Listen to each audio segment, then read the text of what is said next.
Good day, I'm Lorraine Mendez, and this is your JIS News for Tuesday, July 12.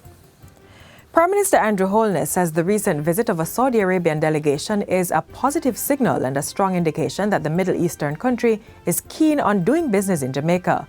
Over 80 Saudi Arabian investors visited the island Friday to tour investment opportunities in Montego Bay and Kingston.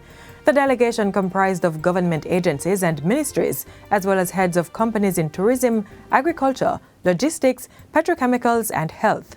Among the sites visited were the Caymanas Special Economic Zone, the Kingston Logistics Park, and the Port Royal Pier.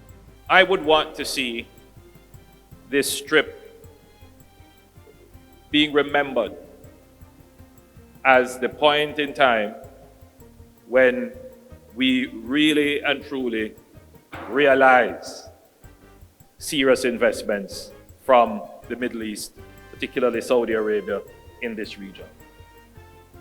We have many opportunities in Jamaica, many. We need partners to invest with us. Prime Minister Holness said the country welcomed people-centered investments in areas such as education and training, science and technology, and medicine. Mr. Holness said Jamaica would also love to see investment in the built environment to include residential, commercial and industrial real estate, townships, smart cities, highways, water and sewage. The Prime Minister was speaking Friday at a business luncheon hosted for the group at the Port Royal cruise ship pier in Kingston. Mr. Holness says the island offers an open, stable and robust economic platform that's attractive to investors. He also pointed to Jamaica's transformation of its ease of doing business to include property rights as well as permitting and approvals. Meanwhile, Investment Minister Senator Aubin Hill said commitment has been received by major conglomerates aligned to the Saudi investor delegation. Spend a lot of time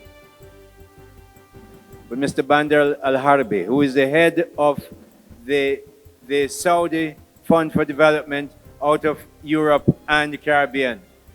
We went through the process, the procedure, what must happen, and Minister Al-Badr said, look, when you think of Saudi Arabia, you think big money. Yes, we have big contracts, but we're looking for smaller ones. 30 million, 20 million, and so Jamaican investments, and this is going across the country. Deputy Minister for Investors Outreach, His Excellency Badir Al-Badir, who leads the Saudi delegation, said the group has been learning a lot and is greatly enthused by the meetings.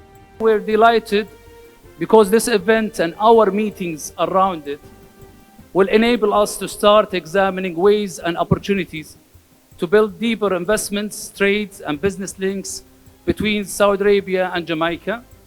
Such activities will help both of us to further diversify and grow our economies and grow our private sectors and companies as well.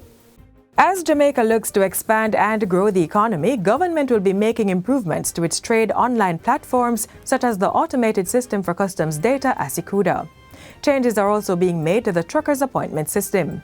Minister of Industry, Investment and Commerce, Senator Aubin Hill, said this will facilitate greater efficiency at ports for importers, exporters and other stakeholders interfacing with the Jamaica Customs Agency.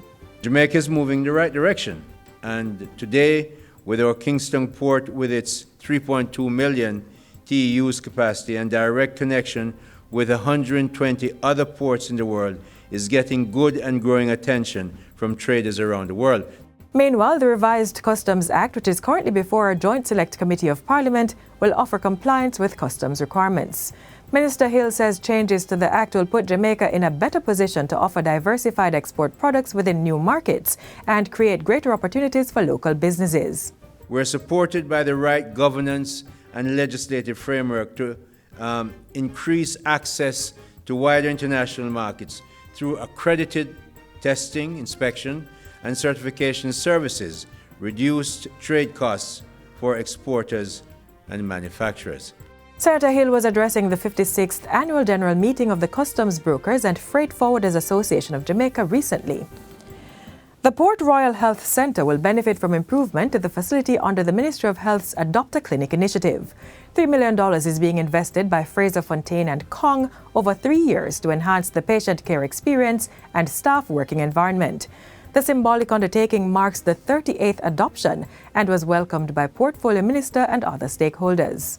$3 million over 3 years will go a far way, because primary health care oftentimes don't need a lot, but it is the small improvements to enhance the environment, both for the healthcare worker as well as for those who come in for the support, that really makes the difference. This year, FFK is celebrating 50 wonderful years as a company. And we have decided to focus on a celebration of initiatives that give back to our country, under the theme, Giving Back, Giving Thanks and Giving Back. Our Adopt a Clinic commitment is just one of those initiatives this year. Minister Tufton says the adoption program has garnered approximately $160 to $170 million in commitment to date. He anticipates more partnerships and urges Jamaicans to embrace the collaboration as an important response to public health care. A transformation of current school boards is being considered as a way to address poor performances of students. It will take the form of an implementation of medium and short-term strategies by the Ministry of Education and the National Council on Education. This was disclosed by Portfolio Minister Favour Williams recently at the official launch of the online school board platform. We have already revisited the school improvement framework. We have revised our school supervision and monitoring checklists. We've revised the school supervisory framework, and next step is to take a strategic review of central ministry and regional offices. According to Minister Williams, the ministry will ensure that school administrators, staff, teachers, students and parents join in the mission for improving the school system. We have begun a collaborative approach to school supervision, school improvement efforts with targeted focus on 243 underperforming schools. In the meantime, the ministry will be recruiting new board members and volunteers while simplifying the board structure with the use of technology on school board operations. And finally, the government has accorded an official funeral to former Tourism Minister and Member of Parliament Francis Anthony Tulloh. Mr. Tulloh died on June 23 at the age of 81. He served in representational politics for more than 30 years, from 1972 to 2005. Mr. Tulloh served 4 separate constituencies as MP throughout his political career, as Parliamentary Secretary and Minister of State in Tourism, Industry and Commerce, and later as Minister of Tourism.